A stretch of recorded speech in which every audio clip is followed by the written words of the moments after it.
पहलगांव में निर्दोष यात्रियों की नृशंस हत्या पाकिस्तानी आतंकवादियों के द्वारा जो की गई और उसके जवाब में देश के प्रधानमंत्री जी ने दृढ़ इच्छा शक्ति का परिचय कराते हुए ऑपरेशन सिंदूर की सेना को परमिशन दी और हमारे वीर जवानों ने सटीकता बहादुरी के साथ पाक स्थित आतंकवादी अड्डों को चूर चूर करने का काम किया। वो घटना पर जो बहस हो रही है इसमें हिस्सा लेने के लिए मैं खड़ा हुआ। माननीय अध्यक्ष जी, सबसे पहले पहलगांव में जो नृशंस हत्या की गई निर्दोष नागरिकों की, धर्म पूछकर उनको मारा गया, इनके परिवार के सामने मारा गया और बड़ी बर्बरता के साथ ये हत्याएं की गई, इसकी मैं घोर निंदा करता हूं और जो मारे गए हैं इनके परिजनों के साथ अत्यंत हृदय की गहराइयों से मैं संवेदना भी व्यक्त करना चाहता हूं। ऑपरेशन सिंदूर के जवाब में पाकिस्तान के हमारे नागरिक ठिकानों पर गोलीबारी की, इसमें भी कुछ नागरिक हताहत हुए, गुरुद्वारा भी टूटा, मंदिर भी टूटा, जो भी नागरिक उसमें घायल हुए हैं और जो हताहत हुए हैं वो सभी के प्रति मैं पूरे सदन की ओर से गहरी संवेदना व्यक्त करना चाहता हूं। माननीय अध्यक्ष जी, कल से यहां पर पक्ष और विपक्ष दोनों की चर्चा चल रही है और स्वाभाविक है जब इस तरह की नृशंस घटना घटे देश में तब इस पर मुक्त चर्चा भी होनी चाहिए, चिंतन भी होना चाहिए, आगे न हो इसकी व्यवस्था की भी चिंता होनी चाहिए। माननीय अध्यक्ष जी, मैं विषय पर आने से पहले आपके माध्यम से सदन को और सदन के माध्यम से पूरे देश को ऑपरेशन महादेव जो कल एक हुआ है इसकी जानकारी देना चाहता हूं। माननीय अध्यक्ष जी, कल ऑपरेशन महादेव में सुलेमान उर्फे फैजल जट, अफगान और जिब्रान, 3 आतंकवादी सेना, सीआरपीएफ और जम्मू कश्मीर पुलिस के संयुक्त अभियान में ऑपरेशन महादेव में मारे गए।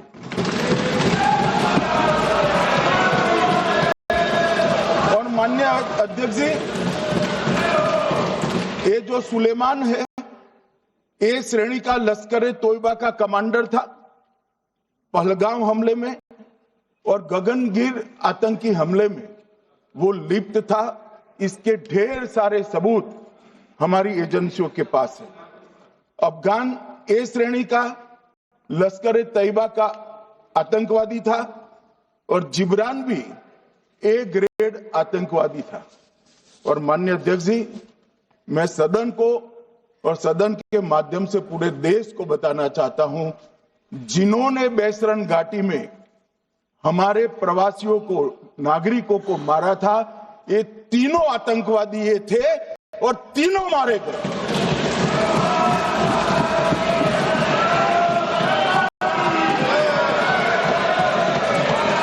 और मान्यवर, मैं आज इस सदन के माध्यम से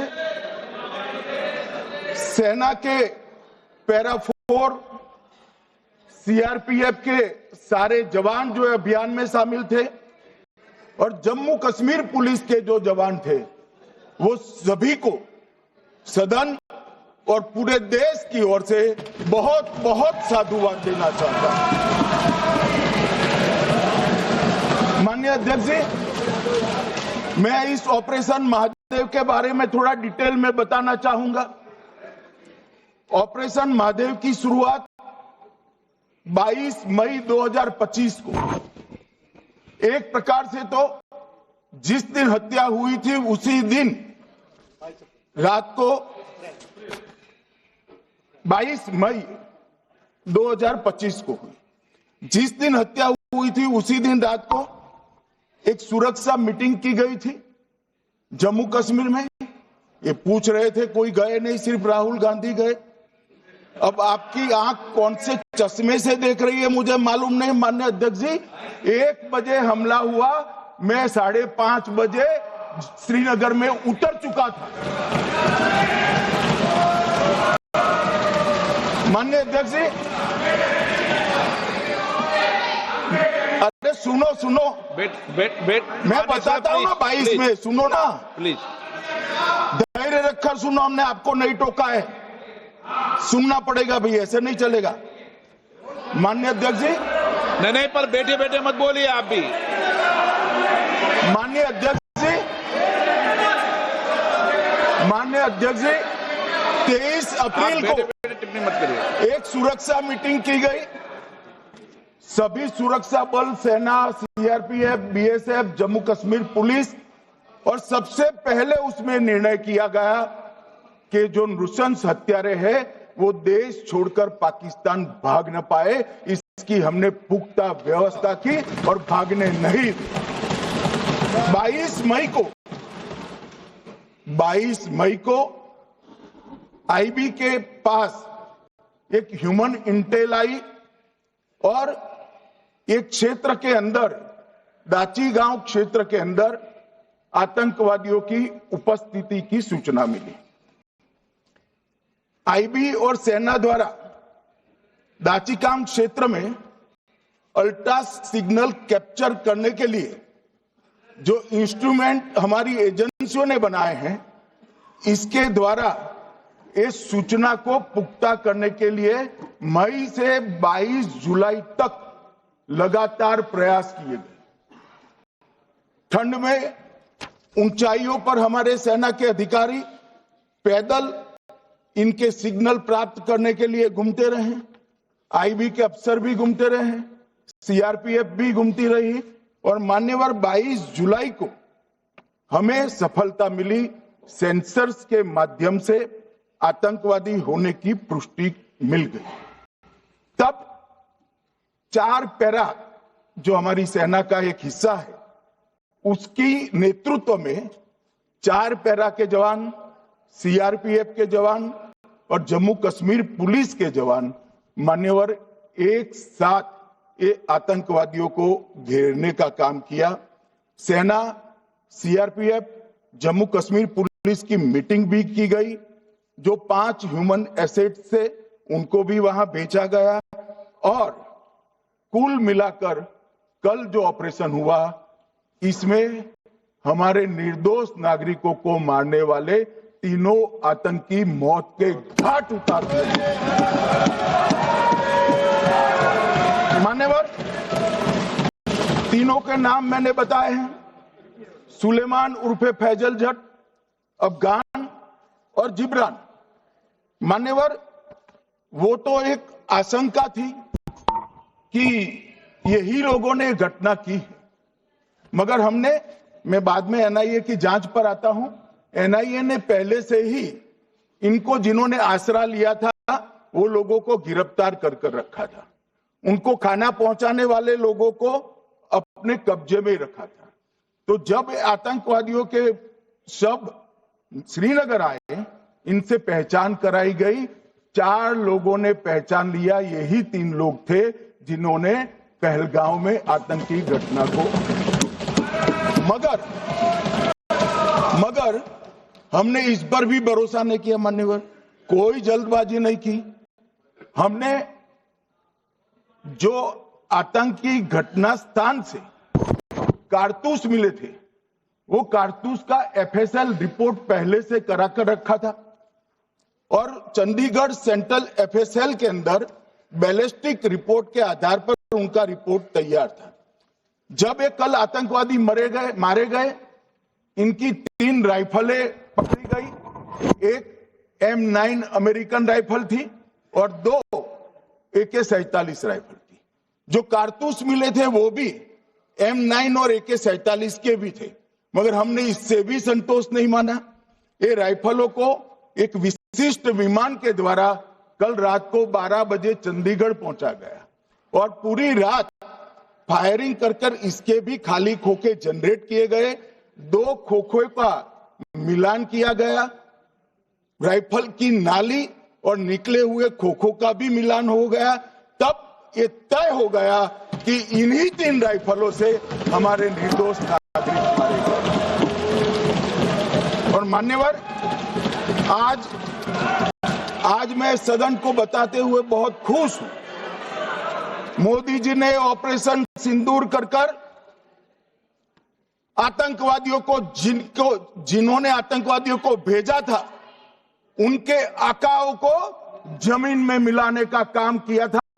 सेना और सीआरपीएफ ने वो आतंकवादियों को भी समाप्त कर दिया। और मान्यवर,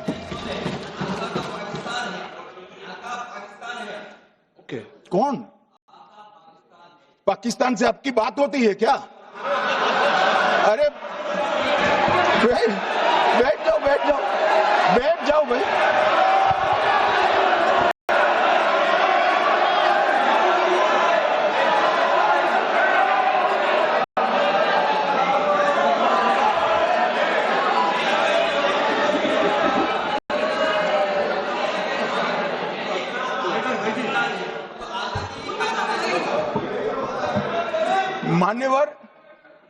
मान्यवर, मैं बताता हूं कैसे इनके आका मारे गए, वो भी नाम के साथ बताता हूं, जगह के साथ बताता हूं, घंटे, मिनट और सेकंड के साथ बताता हूं।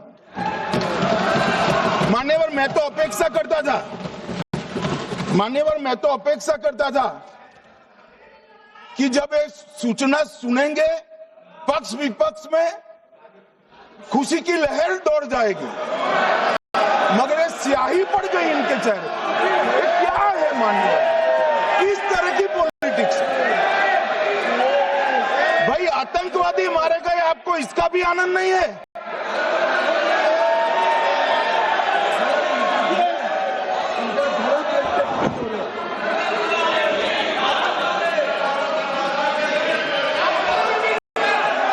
अखिलेश जी बैठ जाइए, मेरा पूरा जवाब सुनिए, आपका सब जवाब आ जाएगा। भाई, आप आतंकवादियों का धर्म देखकर दुखी मत होइए।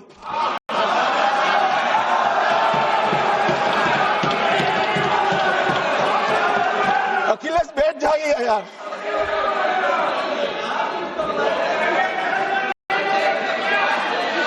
अखिलेश जी बैठ जाइए। मान्यवर, किसी को संशय रखने की जरूरत नहीं है। बैलिस्टिक रिपोर्ट मेरे पास है, मेरे हाथ में है और 6 वैज्ञानिकों ने इसको क्रॉस चेक किया है। सुबह 4:46 पर फोन पर मुझे 6 ने वीडियो फोन पर कहा है कि 100% वही गोलियां हैं जो वहां चलाई। मान्यवर, ये हमारे देश की सेना, सीआरपीएफ और जम्मू कश्मीर पुलिस, ये तीनों का एक साझा बहुत बड़ा कामयाबी है, जिस पर 140 करोड़ को नाज होना चाहिए, देश की जनता को नाज। मान्यवर, मैं तो गया था वहां पर जब ये घटना हुई। दूसरे दिन इनके परिजनों को मिला था। 6 दिन की शादी वाली बच्ची विधवा होकर मेरे सामने खड़ी थी। आज तक मैं वो दृश्य नहीं भूल सकता। मगर आज सारे परिजनों को मैं कहना चाहता हूं कि मोदी जी ने ऑपरेशन सिंदूर से भेजने वालों को भी मारा और हमारे सुरक्षा बलों ने जिनको भेजा था उनको भी मारा और एक ऐसा सबक सिखाया है कि आने वाले कई दिनों तक कोई ऐसी हिम्मत नहीं कर पाएगा। मान्यवर, मैं थोड़ा एनआईए की जांच के बारे में भी बताना चाहूंगा। मान्यवर, जिस दिन लश्कर ए तोयबा ने और इसके आउटफिट टीआरएफ ने इसकी जिम्मेदारी ली, उसी दिन हमने तय कर लिया था कि ये जांच एनआईए को सौंप दी जाएगी, क्योंकि एनआईए आतंकवाद के केसों की जांच के लिए, वैज्ञानिक तरीके से जांच करने के लिए और सजा कराने के लिए महारत हासिल की हुई विश्व मान्य एजेंसी है, जिसका सजा कराने का दर 96% से ज्यादा है। मान्यवर, हमने तुरंत ही इसकी जांच एनआईए को दे दी। हमने पूरी व्यवस्था की, सेना, बीएसएफ, सीआरपीएफ और जम्मू कश्मीर पुलिस ने कि लोग देश छोड़कर भाग न जाए। और मान्यवर, इसकी जांच की शुरुआत हुई। एक थकाने वाली बहुत लंबी जांच हुई है।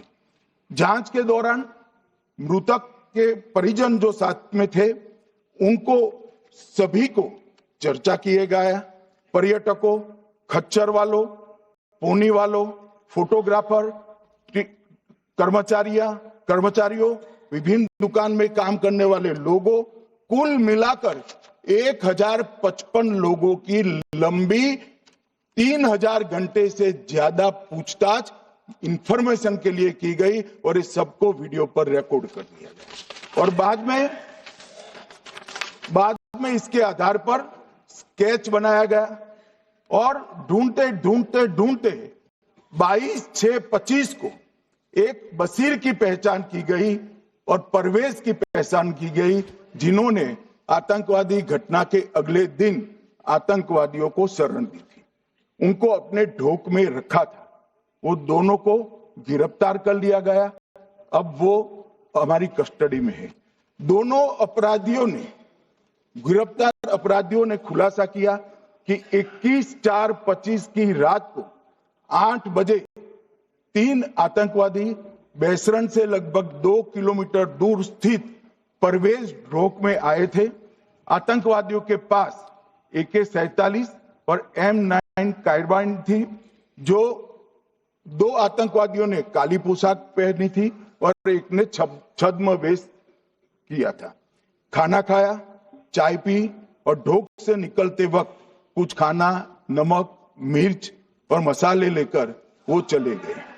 मान्यवर, उस वक्त हमने जिन खोखों को रिकवर किया था, इसको हमने चंडीगढ़ FSL में टेस्टिंग के लिए भेज दिया। और जब चंडीगढ़ FSL में टेस्टिंग के लिए भेजा गया तो वही राइफल से एप्को आतंकी हमला हुआ था, वो भी निश्चित हुआ। तो आज इसके साथ साथ दूसरे एप्को आतंकी हत्या को अंजाम देने वाले आतंकियों का भी इसके साथ ही समाप्ति हुई है, उनको मार दिया गया है। मान्यवर, और इसके बाद में स्केच बनाया गया। गिरफ्तार किए गए दोनों आरोपियों की माता जो थी, उन्होंने ये तीनों आतंकियों के मृतदेहों को पहचान लिया है। दोनों आतंकवादी घटना में साथ लेने वाले उनके साथियों ने भी पहचान लिया है और अब उसकी FSL की पुष्टि भी आज सुबह 4 बजे हो गई थी। अब मैं जांच का पूरा ब्यौरा बताना चाहता हूं। मान्यवर, ये हमले में 3 पाकिस्तानी आतंकवादी थे। हमले में 2 AK-47 और 1 M9 कार्बाइन का प्रयोग किया गया था। और अब जो पकड़े गए हैं, इसके सुलेमान के कारण एप्को का मामला भी आज रिजॉल्व हो रहा है और आतंकवादियों को पनाह देने वाले 2 स्थानीय लोगों को भी इस केस में पकड़ लिया गया है। अब मान्यवर, कल पूछते थे कहां से आए, कहां गए, किसकी जिम्मेदारी है। भाई, जिम्मेदारी हमारी ही है। हम सरकार में हैं, हमारी ही जिम्मेदारी। मगर मैं पूछता हूं, जब आप सरकार में थे तब क्या क्या हुआ था, इसकी जिम्मेदारी किसकी थी और क्यों निर्वहन नहीं किया, वो भी बाद में पूछूंगा। जरा धीरज से सुनना। मगर मान्यवर, मुझे एक बड़ा दुख हुआ। कल इस देश के पूर्व गृह मंत्री चिदंबरम जी ने सवाल उठाया कि क्या प्रूफ है कि ये आतंकवादी पाकिस्तान से आए, और मान्यवर कब उठाया? जब संसद में चर्चा होने वाली थी। क्या कहना चाहते हैं चिदंबरम साहब? किसको बचाना चाहते हैं? पाकिस्तान को बचाकर आपको क्या मिलेगा? वो ये कह रहे हैं कि और क्या है, मत जवाब दो ना।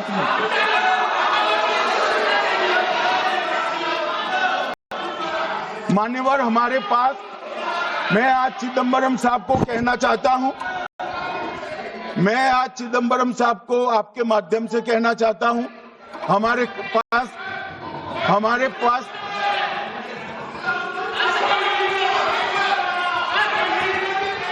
मान्यवर हमारे पास प्रूफ है, वो भी मैं सदन के सामने रखना चाहता हूं कि तीनों पाकिस्तानी थे। 3 में से 2 के पाकिस्तान के वोटर नंबर भी आज हमारे पास उपलब्ध है। मान्यवर ये राइफलें हैं, ये राइफलें भी हमारे पास उपलब्ध है। इनके पास से जो चॉकलेटें मिली हैं, वो चॉकलेटें ढोक में से मिली, वो भी पाकिस्तान की बनाई हुई चॉकलेट है। मान्यवर ये कहते हैं कि पाकिस्तानी नहीं थे, इसका मतलब पूरी दुनिया के सामने इस देश का एक पूर्व गृह मंत्री पाकिस्तान को क्लीन चिट दे रहा है।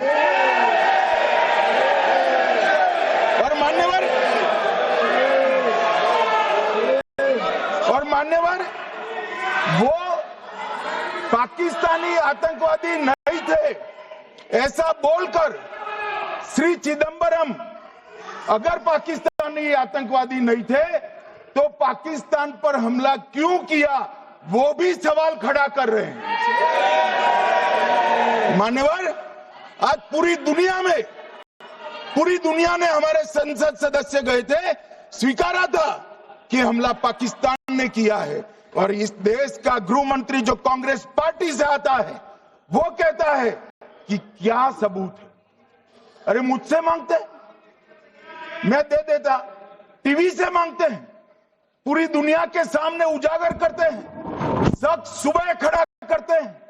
पाकिस्तान को बचाने का इनका ये षड्यंत्र आज 130 करोड़ लोग जान रहे हैं। बच नहीं पाओगे आप लोग, बच नहीं पाओगे। मान्यवर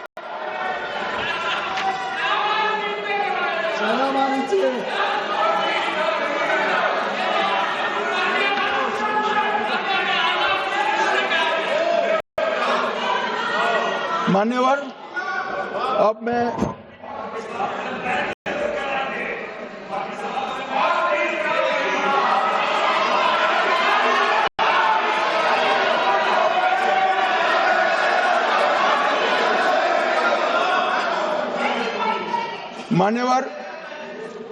मैं पहलगांव आतंकी हमला और ऑपरेशन सिंदूर, ये दोनों घटनाक्रम के लिए मान्यवर ये अभी से थक जाते हैं।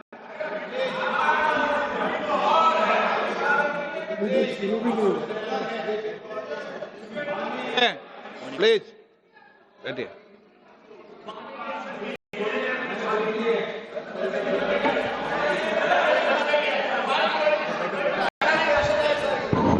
मान्यवर मैं आपके माध्यम से कहना चाहता हूं, थोड़ा धैर्य रखे भैया, अभी तो शुरू हुआ है, अभी तो शुरू हुआ है। मान्यवर मैं पहलगांव आतंकी हमला और ऑपरेशन सिंदूर के बारे में पूरा घटनाक्रम बताना चाहता हूं। कल ढेर सारे सवाल उठाए, वैसे तो मुझे लगता था कि कल रक्षा मंत्री जी के भाषण के बाद शायद कांग्रेस पार्टी सपोर्ट में भाषण देना शुरू करेगी, और अगर थोड़ी बहुत जनता की इच्छा की परख होती तो वो ही करते, मगर नहीं करा, क्योंकि रक्षा मंत्री जी ने बहुत बारीकी से ऑपरेशन सिंदूर की सफलता, इसकी जरूरियात, इसकी प्रासंगिकता और इसके परिणाम, इसके बारे में बहुत अच्छे तरीके से सदन के माध्यम से पूरी देश की जनता के सामने रखा जाए। मगर फिर भी उन्होंने बहुत सारे सवाल किए। अब सवाल किए हैं तो मुझे जवाब देना भी पड़ेगा, उनको सुनना भी पड़ेगा। मान्यवर, मैं पूरा घटनाक्रम बताना चाहता हूं। मान्यवर, 22 अप्रैल को पहलगांव में आतंकवादी हमला हुआ। इसमें 26 लोग मारे गए, 25 भारतीय और 1 नेपाली नागरिक।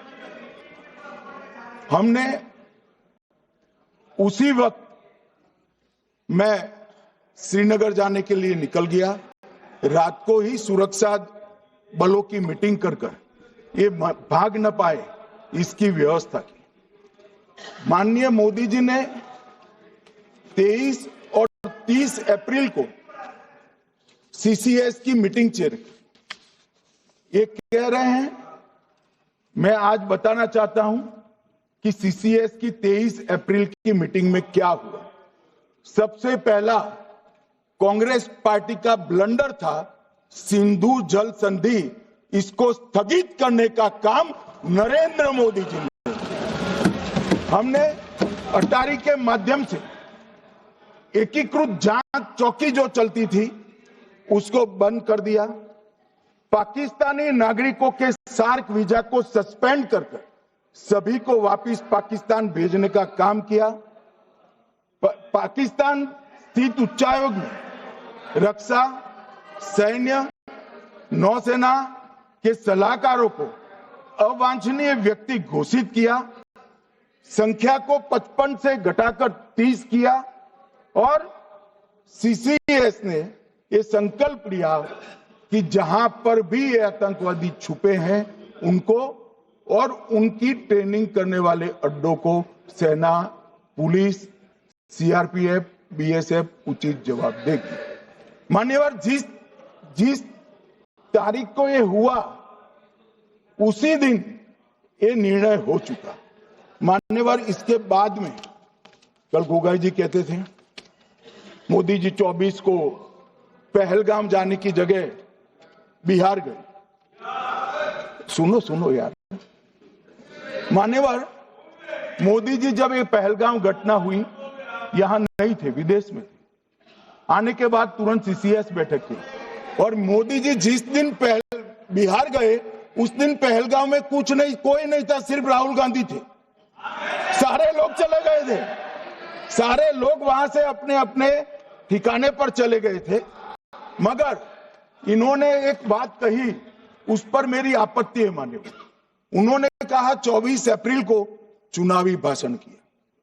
मान्यवर, देश का नेतृत्व करने वाले देश के प्रधानमंत्री की फर्ज होती है कि देश की संप्रभुता पर, देश के नागरिकों पर अगर ऐसा जघन्य हमला होता है तो जनता की भावनाओं के अनुरूप जवाब देना चाहिए। मान्यवर, मैं आज आपकी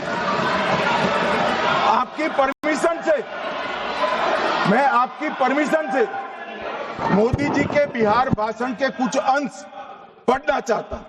कोट अनकोट है। 22 अप्रैल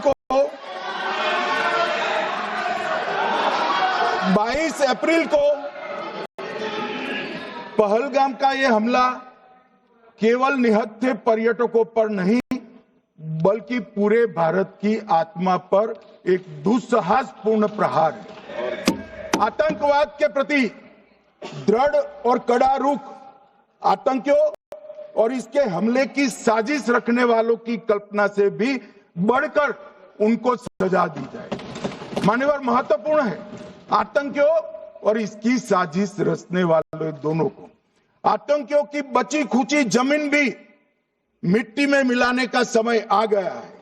140 करोड़ भारतीय इस बात के लिए एकजुट है कि आतंक के आकाओं की कमर तोड़ दी जाएगी। भारत हर एक आतंकवादी और उनके समर्थकों की पहचान करेगा, उनका पता लगाएगा और उन्हें दंडित करेगा। आतंकवाद कभी भी भारत की आत्मा नहीं तोड़ पाएगा। न्याय सुनिश्चित करने का मैं हर संभव प्रयास करूंगा। अनकोट। अब इसमें किसी को चुनावी भाषण दिखाई पड़ता है तो उसकी समझ शक्ति पर बहुत सारे सवालिया निशान लग जाते हैं। ये चुनावी भाषण नहीं है। आतंकवाद के खिलाफ लड़ने का 140 करोड़ भारतीयों का प्रतिघोष है जो मोदी जी ने वहां दिया। इनको चुनावी भाषण दिखाई पड़ता है। जैसे चश्मे होते हैं ऐसी ही दृष्टि होती। मान्यवर, इसके बाद 30 अप्रैल को मान्यवर 30 अप्रैल को सीसीएस की बैठक हुई। पहले 23 को हुई थी। उसमें सशस्त्र बलों को पूर्ण ऑपरेशन की फ्रीडम दे दी गई। प्रधानमंत्री मोदी जी ने सीसीएस की उपस्थिति में रक्षा मंत्री, एनएसए और सेनाओं के प्रमुख के साथ बैठकर पूर्ण ऑपरेशनल फ्रीडम देने का काम किया और इसके बाद ये ऑपरेशन सिंदूर हुआ। मान्यवर, ऑपरेशन सिंदूर 7 मई को रात को 1:04 से 4 मिनट से 1:24 तक चला। उसमें पाकिस्तान के 9 आतंकी ठिकानों को ध्वस्त कर दिया और पूरी दुनिया ने इसके दृश्य देखे। साहब, इससे बड़ा संयमित हमला नहीं हो सकता। आजकल दुनिया में युद्ध चल रहे हैं। हम देख रहे हैं बच्चे मर रहे हैं, महिलाएं मर रही, निर्दोष मर रहे। हमने 9 आतंकी अड्डों को समाप्त किया परंतु एक भी सिविलियन नहीं मारा गया, केवल और केवल आतंकी मारे थे। मरकज सुभान अल्लाह, बहावलपुर, मरकज तैयबा मुरीद के, महमूना जाया कैंप सियालकोट, अरे नाम सुनो काम में आएंगे, सरजाल camp Sialkot, Sawai Nala camp Muzaffarabad, Syedna Bilal camp Muzaffarabad, Gulpur camp Kotli, Barnala camp Bhimber और अब्बास कैंप कोटली। मान्यवर, सर्जिकल स्ट्राइक और एयर स्ट्राइक में हमने पाक ऑक्यूपाई कश्मीर में ही हमला किया। एक प्रकार से भारत के हिस्से पर ही हमला किया। पाक ऑक्यूपाई कश्मीर हमारा ही है, तो हमने तो हमारे हिस्से में हमला किया। मगर इस बार 100 किलोमीटर अंदर घुसकर पाकिस्तान की भूमि पर आतंकवादियों को तबाह करने का काम। और मान्यवर, ये आतंकी के ठिकानों पर हमला हुआ। इसमें मारा कौन गया?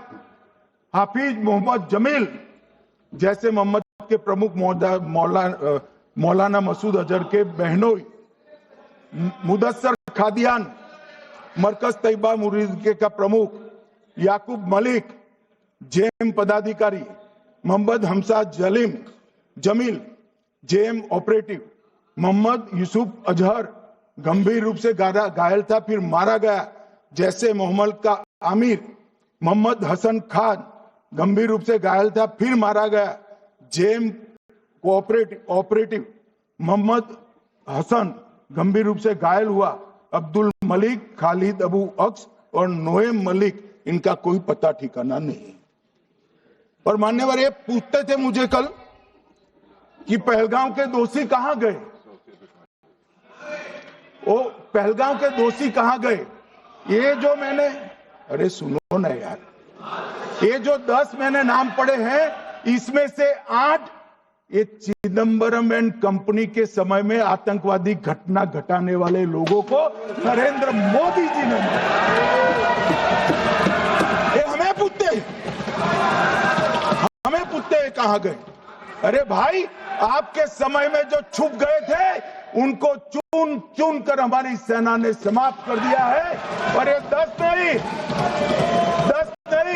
कल राजनाथ जी घबराते बोले हैं। अब ऑथेंटिक शब्द का है, मैं बढ़ा नहीं सकता, मगर कम से कम 100 लोगों को हमारी सेना ने समाप्त, 100 से अधिक लोगों को हमारी सेना ने समाप्त करने का काम। मान्यवर, और इस पर भी गर्व नहीं कर सकते आप, इस पर भी गर्व नहीं कर सकते।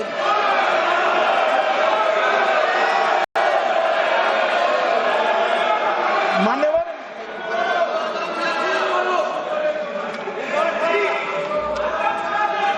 मान्यवर 7 मई को 1:26 पर 22 मिनट पर ये हमारा काम समाप्त हो गया।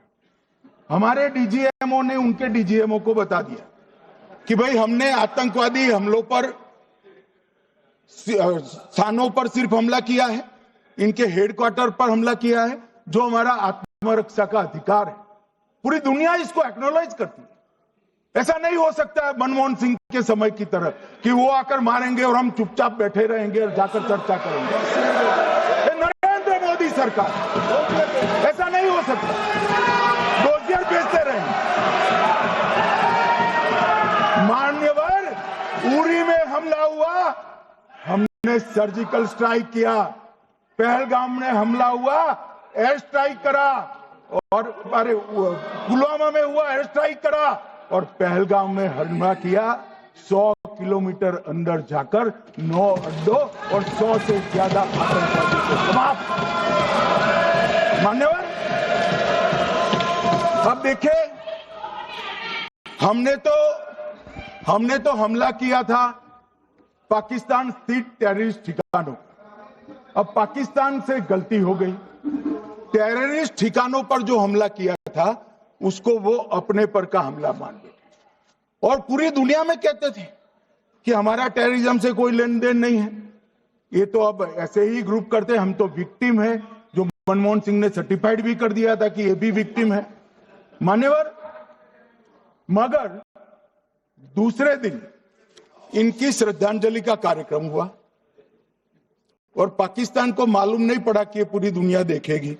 सेना के आला अफसर उनके नमाजे जनाजा में उपस्थित हुए, उनके जनाजे को कंधा दिया और ये सारे आतंकवादियों के जनाजे के जुलूस के अंदर पाकिस्तानी सेना, इनके अफसर, आईएसआई के अफसर, वहां की पुलिस के अफसर अश्रुभीनी आंख के साथ जुड़े थे।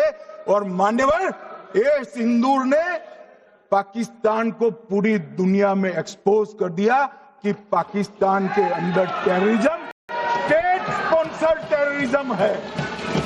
ये पूरी तरह से मान्यवर, पूरी तरह से एक्सपोज हो गया। 8 मई को पाकिस्तान ने हमारे रिहायशी इलाकों में हमला किया, हमारे सेना के अड्डों पर हमला किया, मगर एक भी मिसाइल से उनका कुछ नुकसान नहीं कर पाई। बहुत नजदीक से की हुई गोलाबारी के कारण हमारे गुरुद्वारा टूटा, एक मंदिर टूटा, कुछ हमारे नागरिक हताहत हुए।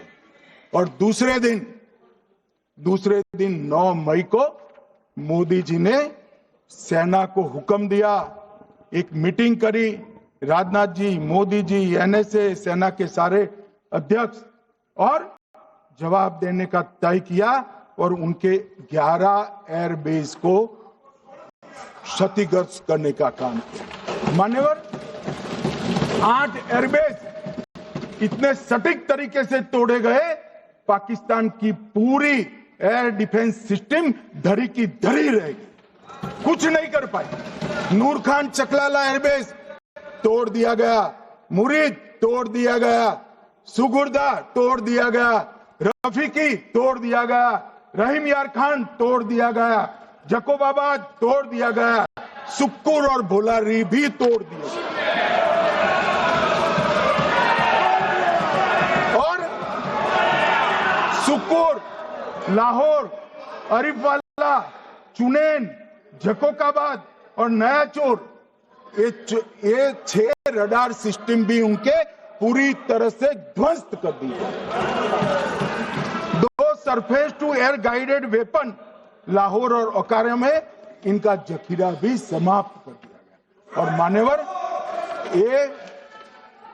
ये हर चीज में पॉलिटिक्स करते हैं, हर चीज में। जब हमने उन्होंने हमारे रिहायशी इलाकों पर हमला किया, फिर भी हमने इनके रिहायशी इलाकों पर हमला नहीं किया। सिर्फ इनके एयरबेस और एयर डिफेंस सिस्टम को निशाना बनाया और उनकी आक्रमण करने की क्षमता को पंगु कर रख दिया। हमारी पूरी सेना, पूरी वायुसेना, पूरी नौसेना अक्षुण्ण थी और उनकी हमला करने की क्षमता को हमने छिन्न विछिन्न कर दिया। पाकिस्तान के पास शरण में आने के अलावा और कोई चारा ही नहीं था। इसलिए मान्यवर, इसलिए 10 मई को डीजीएमओ ने, पाकिस्तान के डीजीएमओ ने भारत के डीजीएमओ को फोन किया और 5 बजे हमने इस संघर्ष को विराम किया। अब मान्यवर,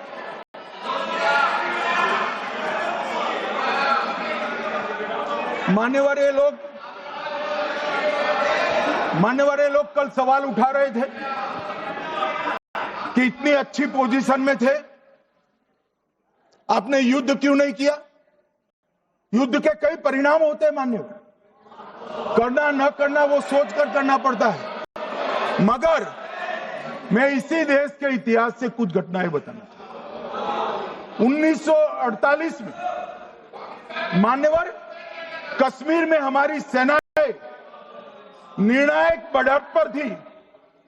सरदार पटेल ना बोलते रहे, जवाहरलाल नेहरू जी ने एक तरफा युद्ध विराम कर दिया। और मान्यवर, मैं बड़ी जिम्मेदारी के साथ कहता हूं, मैं इतिहास का विद्यार्थी हूं। पाक ऑक्यूपाई कश्मीर का अगर अस्तित्व है तो जवाहरलाल नेहरू जी की ये युद्ध विराम के कारण है। इसका जिम्मेदार जवाहरलाल नेहरू है। मान्यवर, 1960 में सरदार पटेल ने विरोध किया था, गाड़ी लेकर आकाशवाणी तक गए थे, घोषणा न करते दरवाजे बंद कर दिए थे। मान्यवर, 1960 में सिंधु जल पर भौगोलिक व रणनीतिक रूप से हम बड़े मजबूत थे और उन्होंने सिंधु समझौता क्या किया? 80% भारत का पानी पाकिस्तान को दे दिया। मान्यवर, 62 के लड़ाई की बात मैं बाद में करता हूं। 65 की लड़ाई में हाजीपीर जैसे स्ट्रेटेजिक जगह पर हमने कब्जा किया था। 66 में उसको लौटा दिया गया। मैं 71 के युद्ध की भी बात करना चाहता हूं। मान्यवर, 71 में कल राजनाथ जी ने भी बताया, पूरे देश ने इंदिरा जी का समर्थन किया था। उन्होंने पाकिस्तान के 2 टुकड़े कर दिए। बहुत बड़ी विजय थी भारत की और सदियों तक भारत इस विजय पर गर्व करेगा। हम सब भी करते हैं, हमें कोई आपत्ति नहीं। मगर हुआ क्या मान्यवर? युद्ध की विजय की चकाचौंध में क्या हुआ? 93 हजार युद्ध बंदी हमारे पास थे, 93 हजार, और 15,000 वर्ग किलोमीटर क्षेत्र पाकिस्तान का हमारे पास था। 93 हजार युद्ध बंदी उस वक्त की पाकिस्तान की सेना का 42% और 15,000 वर्ग किलोमीटर क्षेत्र। मगर शिमला में समझौता हुआ, पाक ऑक्यूपाई कश्मीर मांगना ही भूल गए। अगर उस वक्त पाक ऑक्यूपाई कश्मीर मांग लेते, न रहेगा बांस, न बजती बांसुरी। ये कैंप तोड़ने की जरूरत न पड़ती साहब आपको, हमको। मान्यवर, इतना ही नहीं, पाक ऑक्यूपाई कश्मीर तो नहीं लिया, मांगना ही भूल गए। 15,000 वर्ग किलोमीटर की जीती हुई भूमि भी वापस दे दी। तय हुआ था पाकिस्तानी नरसंहार के लिए युद्ध अपराध न्यायाधिकरण बनेगा, नहीं बना। सेना ने पूर्वी पाकिस्तान में नरसंहार किया था। 195 पाकिस्तानी अधिकारियों पर मुकदमा चढ़ना था। भुट्टो अपने साथ इंदिरा जी के सामने से छुड़ा कर ले गए। जनरल मानेक शाह का एक कोट अनकोट कहता हूं, जनरल मानेकशॉ का, जो एक प्रकार से आर्किटेक्ट माने जाते हैं बांग्लादेश विजय के, इन्होंने कहा कि भुट्टो ने भारत के नेतृत्व को मूर्ख बनाया। अब जो शब्द है मैं आप कोट अनकोट है, इसमें मेरा कुछ नहीं है, ये लोग गुस्सा न हो सकते। I told her into bracket Indira Gandhi, Indira ji को कहा that he into bracket Bhutto के लिए he has made monkey out of you. समझ में आता है? ये फील्ड मार्शल साहब ने कहा है, मान्यवर, और ये हमें सिखा रहे, ये नहीं किया, वो नहीं किया, फलाना नहीं किया, ठिकाना नहीं किया। अरे भाई, आप तो पाकिस्तान को क्लीन चिट दे रहे हो कि पाकिस्तान ने हमला ही नहीं किया है। क्या अधिकार है आपको पूछने का? कोई अधिकार नहीं है साहब। देखिए क्या होता है, मैंने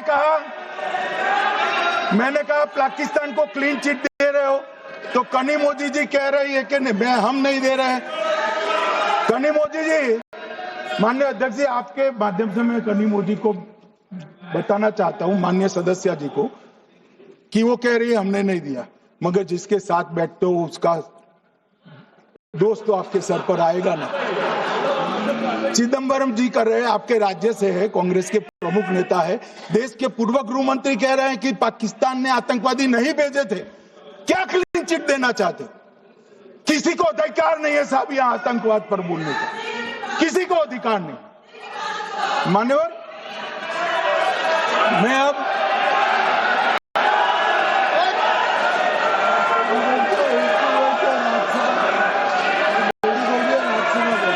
मान्यवर, मैं उनको बताना चाहता हूं, अभी आधा भी नहीं हुआ है, जरा सुनो।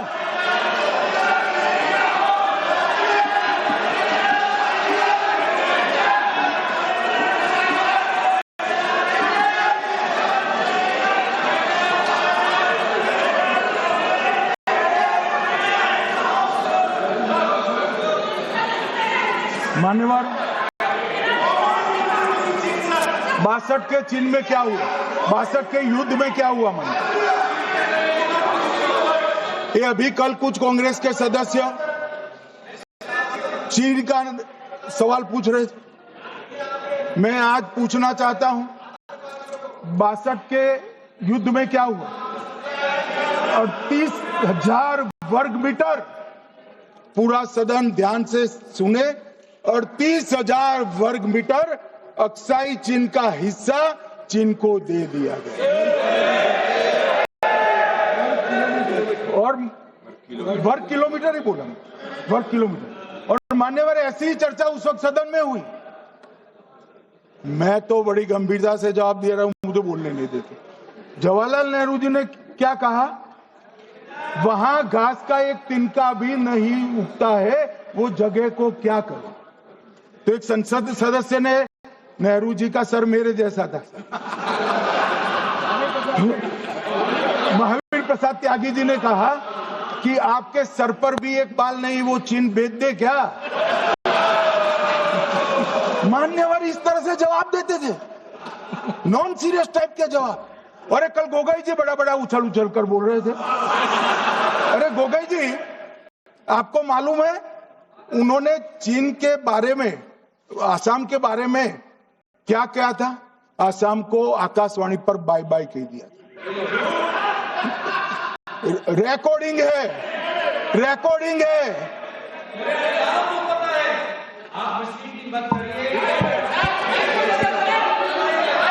मान्यवर, मैं भी सहमत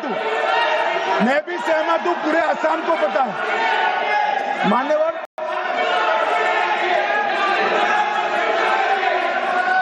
मान्यवर,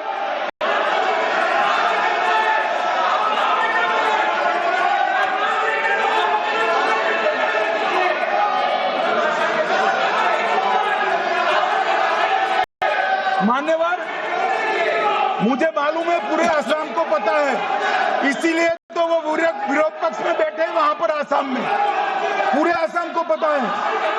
और मान्यवर,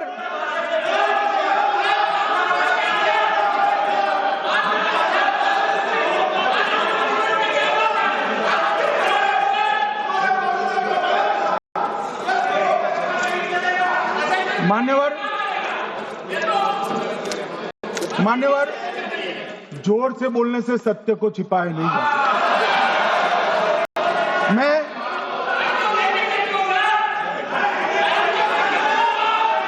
मान्यवर, मैं selected words of Jawaharlal Nehru series volume 29 पृष्ठ 231 पर से एक जवाहरलाल नेहरू जी के पत्र को कोट करना चाहता हूं।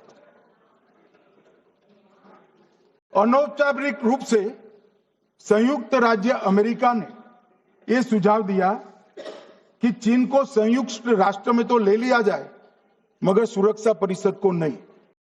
सुरक्षा परिषद में भारत को लेना चाहिए। यह अमेरिका का प्रस्ताव था। नेहरू जी ने कहा, हम इसे स्वीकार नहीं करते क्योंकि इससे चीन के साथ हमारे संबंध खराब होंगे और चीन जैसे महान देश को बुरा लगेगा। मान्यवर, आज चीन सुरक्षा परिषद में है और भारत बाहर है।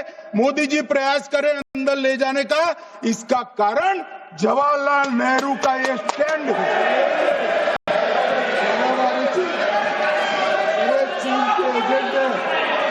और मान्यवर, ये तो पीढ़ी दर पीढ़ी चलता आ रहा है। राजीव गांधी फाउंडेशन ने चीन के साथ एमओयू कर दिया। अब कहते नहीं है कि एमओयू में क्या था, ये तो बताओ भाई, क्या एमओयू किया था राजीव गांधी फाउंडेशन ने?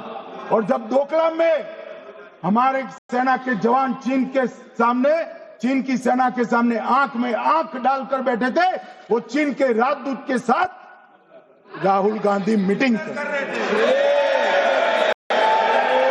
ये मान्यवर, ऐसा नहीं है। जवाहरलाल नेहरू, सोनिया गांधी, राहुल गांधी, तीन पीढ़ी तक के चीन का प्रेम उतरता जा रहा है। मान्यवर,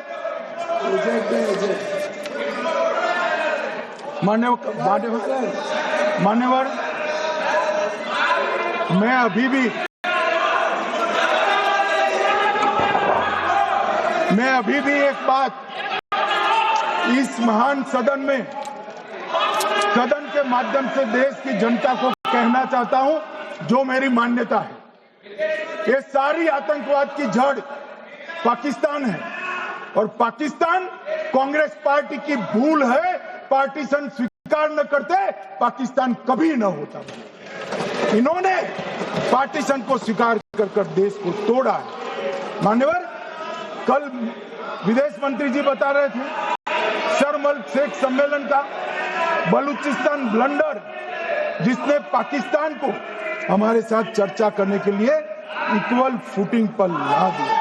मान्यवर, अब ये टेररिज्म की बात करते हैं।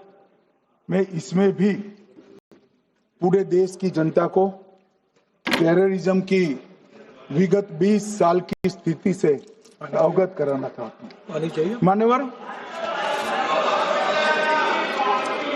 अटल जी की सरकार थी। 2002 में टेररिज्म को समाप्त करने के लिए अटल जी की सरकार, एनडीए की सरकार, भाजपा सरकार पोटा का कानून लेकर आई। मान्यवर, मैं सदन को याद कराना चाहता हूं, पोटा कानून का विरोध किसने किया था? किसने किया? कांग्रेस पार्टी ने किया। हमारे पास बहुमत नहीं था राज्यसभा में, मजबूरन हमने कानून को गिर गया, मजबूरन संयुक्त सत्र बुलाना पड़ा और पोटा कानून संयुक्त सत्र में पारित हुआ। देश नहीं भूल सकता मान्यवर। और पोटा कानून को रोककर आज भी कांग्रेस पार्टी के नेता जब बोले तब कहे, पोटा कानून को रोककर किसको बताना चाहते थे आप? किसको बचाना चाहते थे? पोटा तो आतंकवादियों के खिलाफ था। पोटा को रोककर अपनी वोट बैंक का उल्लू सीधा करने के लिए आप आतंकवादियों को बचाना चाहते। और मान्यवर, 2004 में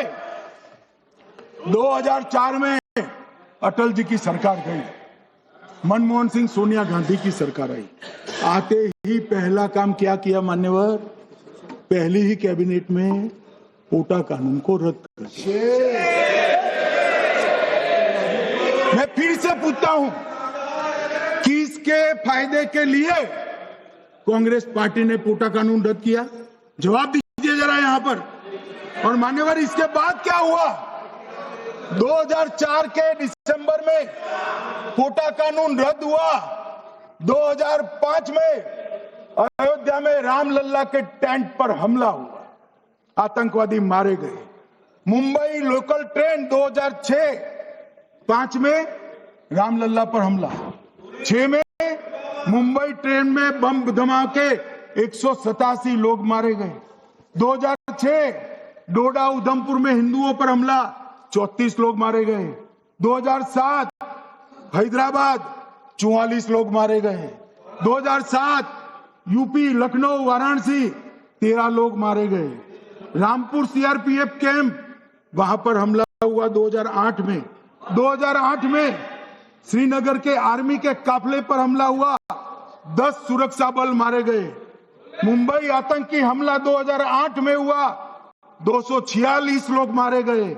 जयपुर में 8 बम धमाके हुए, 64 लोग मारे गए। 2008 में अहमदाबाद में 21 बम धमाके हुए, 57 लोग मारे गए। दिल्ली में 2008 में 5 धमाके हुए, 22 लोग मारे गए। और पुणे की जर्मन बेकरी 17 लोग मारे गए। वाराणसी में 10 में धमाका हुआ, 11 में मुंबई में 3 धमाके हुए, 27 लोग मारे गए। अब मैं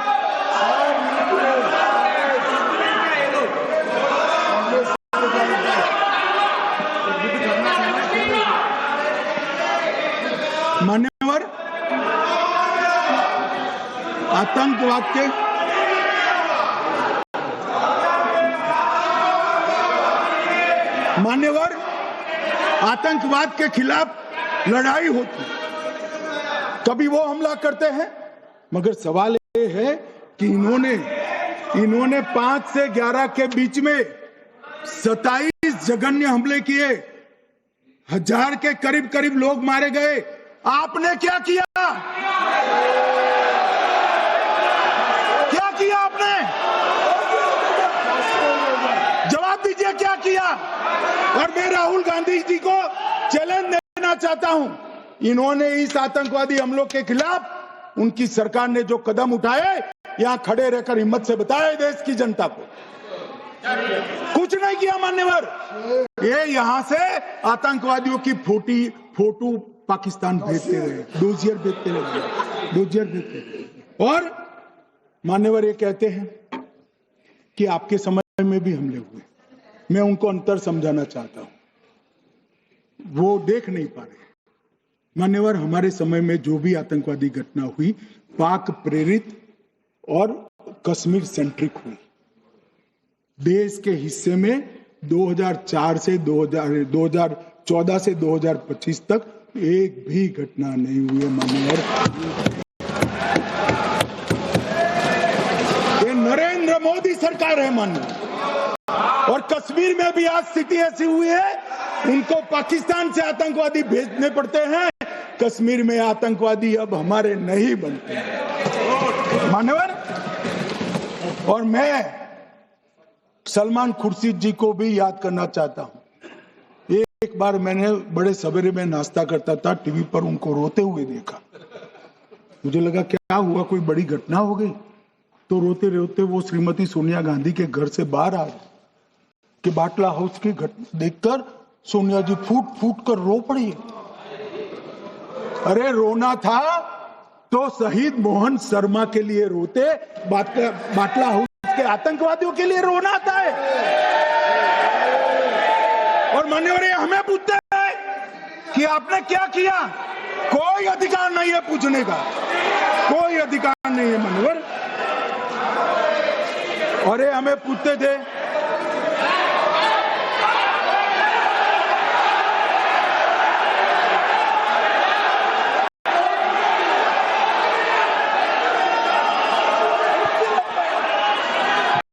मान्यवर, अभी 25% बाकी।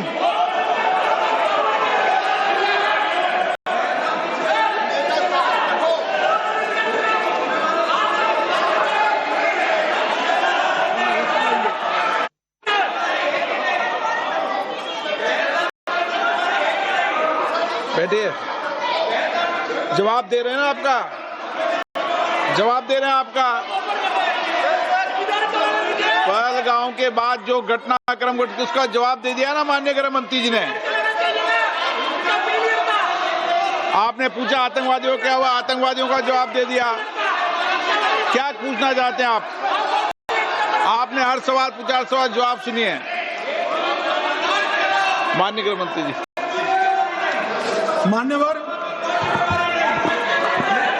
मान्यवर इन लोगों को कल ऐसा था कि ये जो बहसरन के गुनहगार है वो पाकिस्तान भाग गए, तो बड़े आवाज से पूछते थे भाग गए भाग गए भाग गए, गृह मंत्री क्या करता है, जिम्मेदारी ले। हमारी तो सेना ने ठोक दिया, सीआरपीएफ ने ठोक दिया। मान्यवर अब मेरा तो जवाब बनना ना देता है ना वो मांगना बनता है, मगर मैं उनको कुछ पूछना चाहता हूं।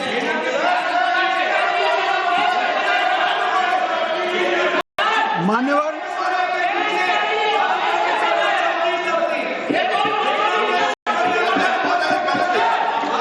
प्लीज, मारेगी तो सेना है ना, सेना अब ऐसे भी मारेगी ना, तो वो भी ये कह रहे हैं सेना और सीआईएसएफ ने मारा।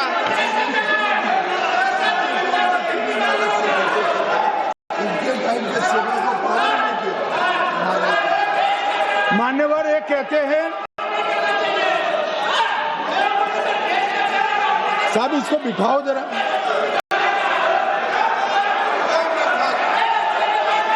हाँ प्लीज बैठिए बैठिए बैठिए बैठिए बैठिए।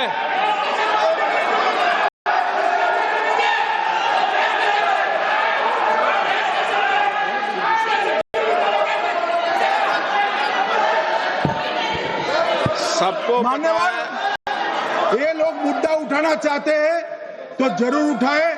मैं आज सुबह ही सलमान खुर्शीद जी का वो इंटरव्यू मेरे मोबाइल में रिजर्व कर आया हूं। आप जब भी कहोगे ये पूरे टीवी पर बताने के लिए मैं तैयार हूं।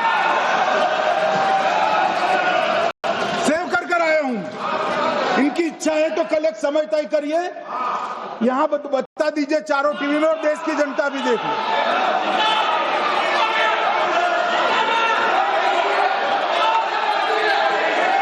मान्यवर कह रहे हैं बताओ, आप बताओ, बताना है या नहीं बताना? प्लीज मैं पूछो ना उनको।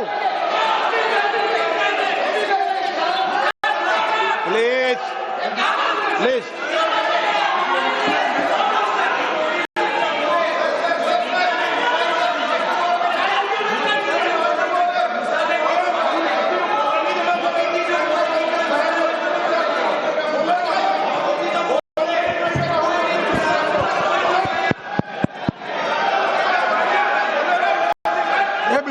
बैठ जाओ।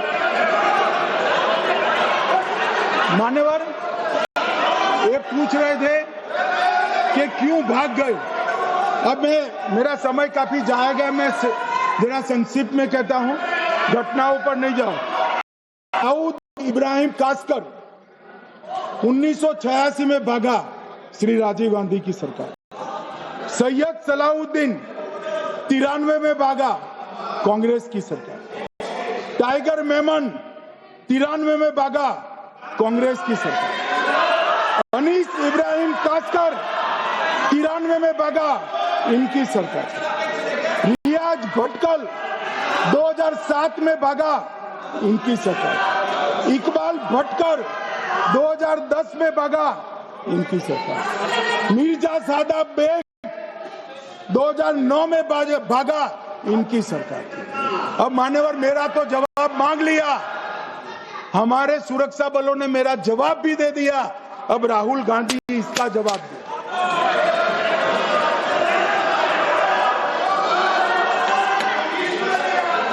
मान्यवर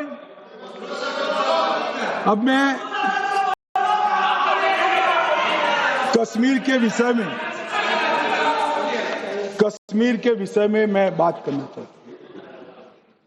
कल कहते थे कि गृह मंत्री ने भाषण किया था कि 370 की कलम जाएगी तो आतंकवाद कम हो जाएगा। क्या हुआ? मान्यवर, मेरा हिसाब देना बनता है। हम भारतीय जनता पार्टी के कार्यकर्ता हैं। ये नरेंद्र मोदी जी की सरकार है। हम जवाबदेह होते हैं जनता के प्रति, संसद के प्रति और देश के हितों के प्रति। मैं आज देश की जनता के सामने 2004 से 14 और 2015 से 25 10-10 साल का लेखा जोखा रखना चाहता हूं। 2004 से 14 में अखंड सोनिया मनमोहन की सरकार थी 10 साल की, और 15 से 25 अखंड रूप से नरेंद्र मोदी जी की सरकार। कश्मीर में टेरर इंसिडेंट 7,217 हुए थे 2004 से 14 में। 70% की कमी के साथ 2150 हो गए 1525। नागरिकों की मृत्यु 2004 से 14 में 1770 हुई, 2015 से 25 में कम होकर 357 हो गई, 80%। सिक्योरिटी फोर्सेस की मृत्यु 1060 हो गई उस वक्त, और हमारे समय में 542 हुई, और टेररिस्टों की मृत्यु में 123% की वृद्धि हुई। क्या हमें पूछ रहे हैं क्या हुआ? आंकड़े से भाग नहीं सकते भाई, आंकड़े से भाग नहीं सकते। और अब मैं कहता हूं कि धारा 370 ने कश्मीर में आतंकवादी इकोसिस्टम को नष्ट कर दिया है, जिस धारा 370 को आपने इतने साल तक बचा कर। हमने जीरो टेरर प्लान बनाया है, एरिया डोमिनेशन प्लान बनाया है, मल्टी लेवल डिप्लॉयमेंट किया है, सुरक्षा जेलें बनाई हैं, 98% ट्रायल अब वीडियो पर हो रहे हैं। हमने संचार साधन बसाए हैं और 702 फोन विक्रेता जेल में डाले, 2667 सिम कार्ड बन गए। हमने एक जमाना था साहब, 10-10 हजार लोगों के जनाजे निकलते थे। पूरे देश ने घटनाएं देखी होगी, बुरहान वानी मर गए, फला मर गए, ढिका मर गए, 10-10 हजार। अब जो मारा जाता है उसको वही दफना दिया जाता है। किसी भी आतंकवादी को उसका महिमा मंडन करने के लिए जनाजे की इजाजत नरेंद्र मोदी के शासन में नहीं। मान्यवर, आतंकवादियों के सगे वाले और समर्थक चुन चुन कर हमने नौकरियों से निकाले, पासपोर्ट रद्द कर दिए हैं, गवर्नमेंट कॉन्ट्रैक्ट रद्द कर दिए हैं। 75 से ज्यादा आतंकी समर्थकों को कोर्ट से ऑर्डर लेकर सरकार से बर्खास्त कर दिया गया है। बार काउंसिल उनके समर्थकों से भरी थी, सस्पेंड कर नया लोकप्रिय चुनाव हमने कराया है। मान्यवर, कई संगठन बैन करे, मैं बाद में बताता हूं। विशेष यूएपीए अदालतें बनाई, लगभग मार्च 22 से 25 के बीच में यूएपीए के 2267 मामले हमने जब्त किए हैं, दर्ज किए हैं, 374 कुर्की की है। और परिणाम क्या है मान्यवर? ये पूछ रहे हैं परिणाम क्या है? शुतुरमुख वृत्ति से अगर मिट्टी में सर रखकर बैठोगे तो कुछ नहीं, सूर्य भी नहीं दिखेगा। मान्यवर, परिणाम आया है। पहले ऑर्गेनाइज्ड टाउन पेल्टिंग साल की 2654 होती थी एवरेज इनकेस में। कितनी मान्यवर? 2654 पथराव होते हैं, 2024 में 0 हो गए। मान्यवर, ऑर्गेनाइज हड़ताल पाकिस्तान से ऐलान करते थे, घाटी बंद रहती थी। पाकिस्तान की भी हिम्मत नहीं है, घाटी में भी हिम्मत नहीं है। इनके समय में साल में 132 दिन घाटी बंद रहती थी। अब ऑर्गेनाइज हड़ताल 3 साल से 0 है।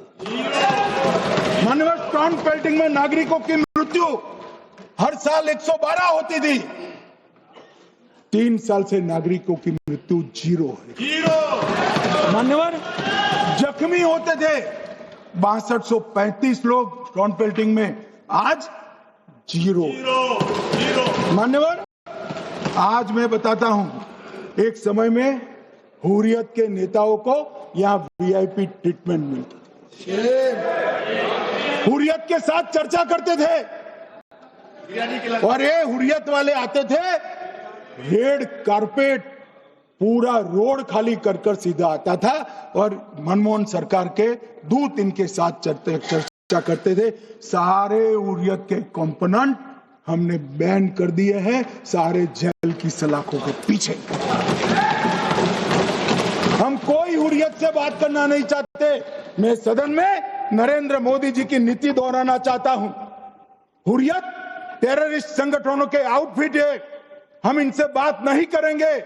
हम अगर किसी से बात करेंगे तो घाटी के युवाओं के साथ बात करेंगे, हुर्रियत के साथ बात। मान्यवर, चुनावों के दौरान डर का माहौल होता था, अब 98.3% मतदान हुआ पंचायत चुनाव।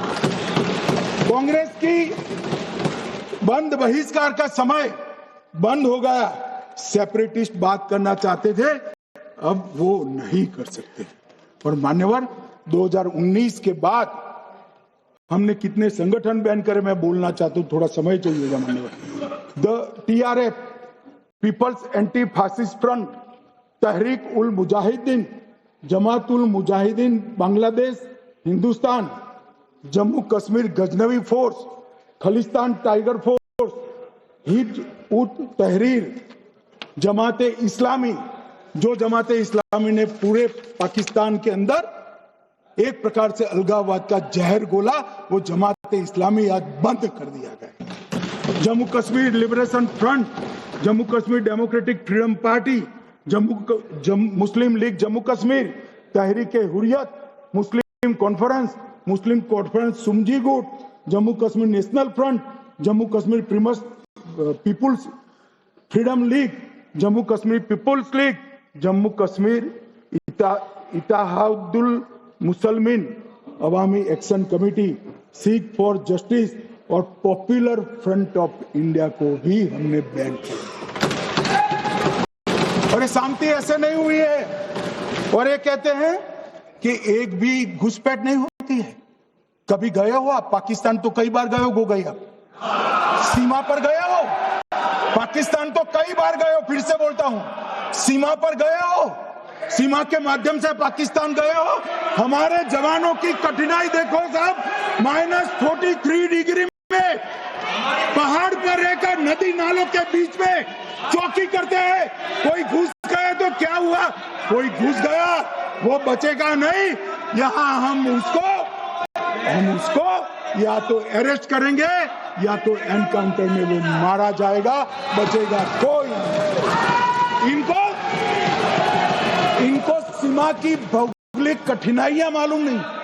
वहां मान्यवर कई नदी नाले हैं, वेग से पानी आता है, -46 डिग्री टेम्परेचर है, नीचे सुरंगें बनाते हैं। और ये तो ऐसे कह रहे हैं घुस गए। अरे भाई, आपके मन में तो, आपके समय में तो घुसने की जरूरत ही नहीं थी। आप बुलाते थे वीजा देकर, क्यों घुसेंगे? घुसने की जरूरत ही नहीं। जैसे आप पाकिस्तान जाते हो वैसे वो यहाँ आते। मानवर, अब ये कैसे हमें पूछ सकते हैं? मान्यवर,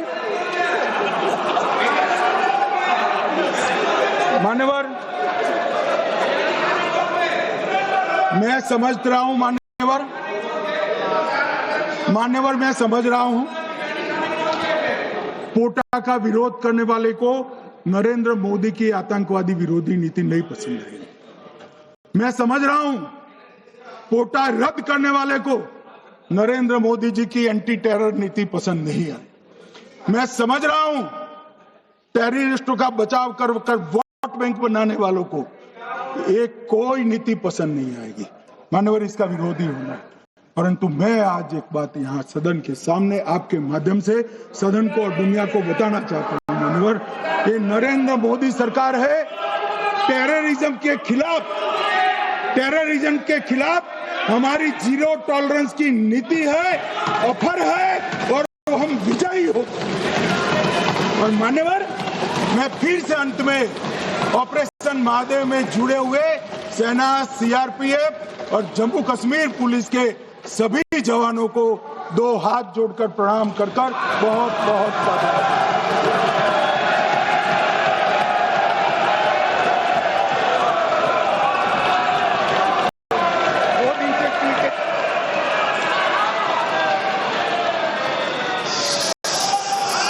श्रीमती के कनिमोजी आप उसके बाद